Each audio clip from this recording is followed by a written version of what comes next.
Salut à tous, alors aujourd'hui on se retrouve dans un nouvel update lecture. Donc la première, il s'agira de Songe d'une nuit d'octobre par Roger Zelazny et paru aux éditions ActuSF.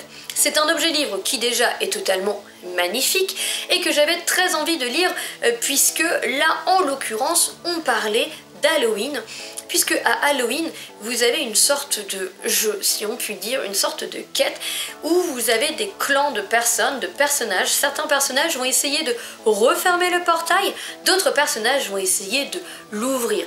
Portail qui évidemment communique entre les mondes et permettrait à des créatures peu recommandables de revenir sur Terre. Ce qu'il y a ici comme originalité, je dirais, par rapport à ça, c'est que vous suivez chaque jour du mois d'octobre, et donc en fait c'est un livre, je l'ai pas vu avant, sinon je l'aurais fait, on pourrait en lire un chapitre chaque jour, ça se ferait d'autant mieux que si vous voulez, le roman est très court, les chapitres sont très courts, et j'ai un peu regretté de ne pas l'avoir vu avant, sinon sincèrement j'aurais procédé comme ça. Ici vous allez suivre notamment le personnage de Snuff, qui est un chien qui va accompagner son maître Jack, armé toujours d'un grand couteau, si ça vous parle.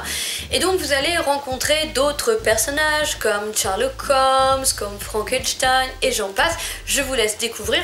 C'est un peu barré, hein, honnêtement c'est un peu barré. Et donc eh bien vous allez suivre dans ce livre le chien, c'est lui qui va parler, qui va raconter ses aventures, puisque c'est un familier, c'est pas un chien normal, et du coup il va parler aussi avec les autres familiers de chaque protagoniste du jeu, et au début personne ne sait dans quelle équipe il est. Veux-tu refermer le portail, l'ouvrir? Personne n'essaye de trop donner d'indices. En tout cas c'est vrai quand même que des fois il leur faut des trucs un petit peu bizarres, et beaucoup d'entre eux vont aller traîner dans les cimetières par exemple, où quelques cadavres vont être retrouvés ça et là.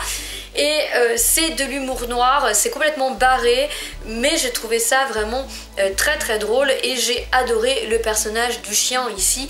C'est un personnage qui est vraiment extra. Vous le voyez à un moment, il est chargé de se débarrasser d'un paquet encombrant, donc il est obligé de le tirer comme il peut, mais c'est hyper lourd, donc il fait ça 1 heure par jour. C'est très drôle.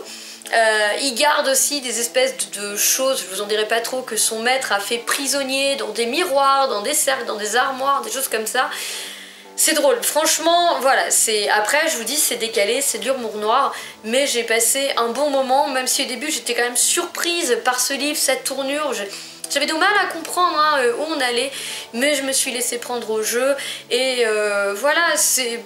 Pour moi, pour Halloween, c'est rigolo. Alors ça fait pas peur, hein, mais c'est quand même totalement décalé, C'était bien, j'ai passé une très bonne lecture avec ce livre.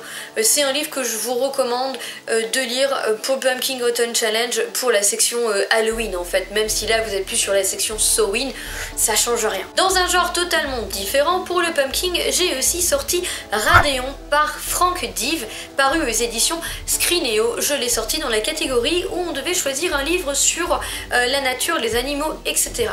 Pourquoi? Ici vous êtes dans un roman de post-apo où finalement la Terre a arrêté de tourner, tout est un petit peu ravagé, et vous avez au final, on va dire, 2 sortes de clans. Les Chaps d'un côté qui vivent dans la nuit éternelle, qui sont les gardiens de la technologie, qui ont vraiment évolué dans la technologie, qui vont très très loin, et de l'autre côté vous avez les Bédouins qui vivent dans le soleil, et puis dans un désert aussi un petit peu sans fin, qui sont retournés plutôt à l'époque de la chasse, de la communion avec la nature, etc.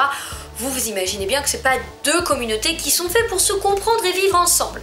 Bon, c'est dans ce contexte que vous allez suivre le personnage d'Amayaz, qui est un Bédouin, qui est un personnage que j'ai beaucoup aimé suivre, puisqu'il a une particularité, il est en symbiose avec une lionne. Lionne qui s'appelle Samba, avec laquelle il communique, etc. Malheureusement pour lui, cette espèce de symbiose va arriver dans les oreilles des Chaps, et du coup les Chaps vont essayer de mettre un peu la main sur lui, parce que la symbiose avec sa lionne lui donne certaines particularités. Je ne veux pas vous dire les particularités, je vous laisse le découvrir, mais c'est quelque chose qui intéresse beaucoup les Chaps.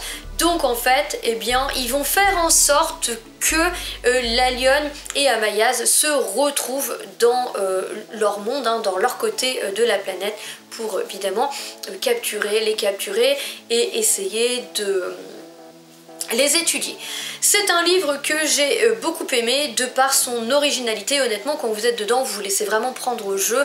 Le personnage d'Amayaz est très sympa, le personnage de la lionne est extraordinaire, évidemment. Donc là encore, vous avez un personnage animal, hein, je l'ai pas fait exprès, mais c'est vrai que c'est 2 romans, vous avez un perso animal. Et donc, eh bien, vous suivez toute l'épopée d'Amayaz et j'ai bien aimé le monde qu'a créé Frank Dive, honnêtement. Déjà, les personnages sont sympas, sont crédibles, tout ce que vous voulez, je m'y suis attachée, mais l'univers il est quand même abouti. Il arrive à vous mettre dans son univers alors que c'est qu'un tome unique qui fait 470 pages, mais c'est un tome unique. Malgré tout, vous comprenez vraiment les tenants, les aboutissants.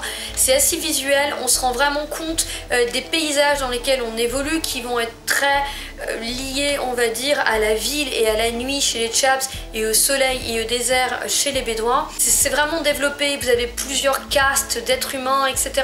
Franchement, j'ai bien aimé, il y a un vrai travail sur ce roman, j'ai pris beaucoup de plaisir à lire et je pense que du coup, et bien suite à ça, je retenterai du Frank Dive parce que voilà, moi ça m'a bien embarqué, j'ai pris énormément de plaisir à lire ce roman et c'est original, c'est à découvrir. Ensuite, j'ai lu un 3e tome avec Silence, le tome 3 de Hush Hush par Becca Fitzpatrick aux éditions MSK. Je pense que Hush Hush, vu que MSK n'existe plus, mais je crois que Hush Hush est sorti en poche. Si je ne vous dis pas de bêtises, il doit être encore trouvable.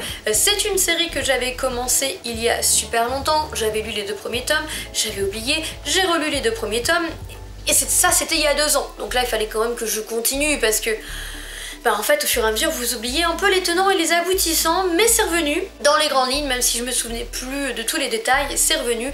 Et là encore, j'ai pris du plaisir à suivre cette série sur les anges, les néphilim, les anges déçus, etc. Ici, on suit Nora, dont la vie va basculer le jour où elle va rencontrer un jeune homme en cours de biologie mystérieux. Il s'appelle Patch, il l'attire irrésistiblement, évidemment, sauf que se rapprocher de lui va l'attirer dans les emmerdes. Je ne peux pas trop vous dire parce que sinon je vais trop vous en révéler. Évidemment, Patch n'est pas un humain et on va justement se demander un petit peu ce qu'il veut à Nora. Est-ce qu'il veut la protéger ou pas, etc.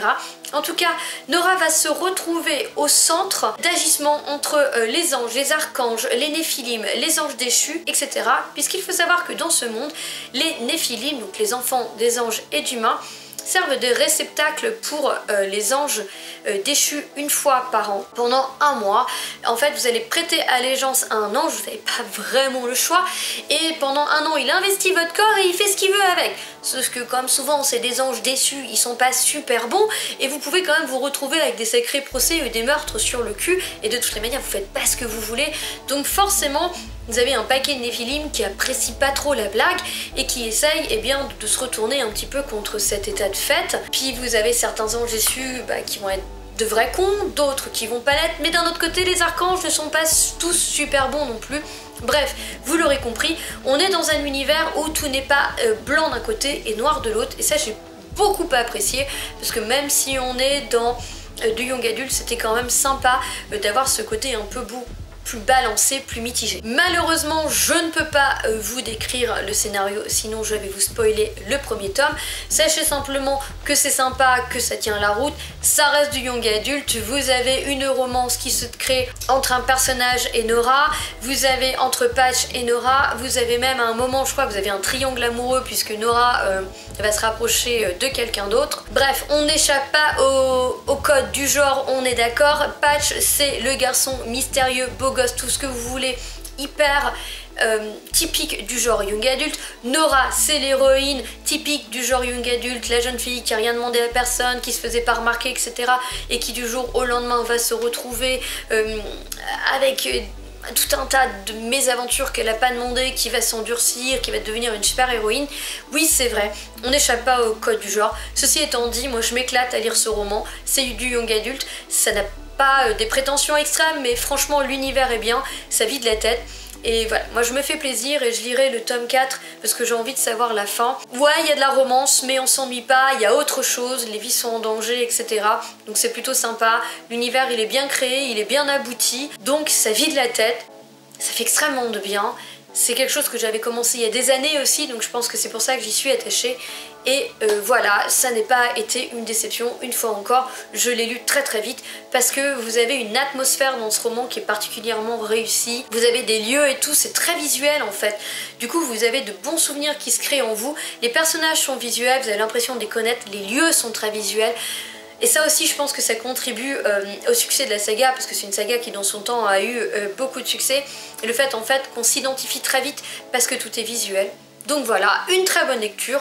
Là encore, je me suis fait vraiment plaisir.